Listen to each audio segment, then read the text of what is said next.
You know, a whole lot of us think electric cars are a good idea for someone else. About 30% of U.S. new car buyers go into the marketplace considering a plug-in vehicle, but only about 3% or less actually buy one. Some combination of high price, low range, slow charging, and ugly get in the way. But I think that's all about to change in the next couple of model years. So much so that I've got a top 5 list for you of the 5 real-world affordable EVs for people on normal incomes that are coming to market and about to change the world. Number 5 is the Volkswagen ID Concept. They've got a couple of these out there, a sedan style. They've also got a microbus style. But the bottom line is VW is going to get electric religion fast because they helped kill diesel religion in passenger cars. As a result, the world's largest car maker is now focused on electrification.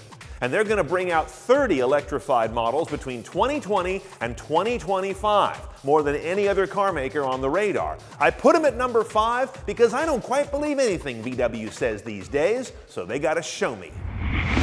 Number 4 is the Hyundai Ioniq EV. Now, they got a bunch of Ioniqs, a hybrid, a plug-in hybrid, and this guy, the pure battery electric. Now, I rank it fairly low because it gets kind of a measly 124 miles range. That's just not enough in most people's minds.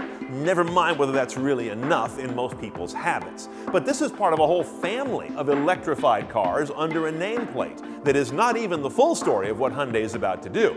That's number 3. Which is the pending Hyundai all-electric crossover. Now, this is going to be Hyundai and Kia's first design dedicated from the ground up to be an electric car. That's a big investment and a big indication. This one should arrive under the Hyundai nameplate with maybe 180 miles of range in 2018, and Kia should get it in 2019. Not too far away, and crossover times electric times better range times their pricing should be a hit. Number 2 is the unicorn from Dearborn, the long-awaited Ford all-electric crossover. Now, Ford dabbled in electric cars really early and then kind of lost the scent. When I say EV, do you think Ford right off the bat? Probably not. But they need to catch up because they just had a massive executive shakeup, and one of the main factors was that they have lost the mantle of being a leader in electric cars, at least in most people's minds. So this is a very big deal for them, and they know crossovers well. They've got to get the electric part married, and I think it's going to be job one around there in the next year or two. Before I get you to number 1, let me keep you from going apoplectic and tell you right now, it's not the Chevy Bolt and it's not the Tesla Model 3. The Bolt because it's already on the market, and these are all prospective cars.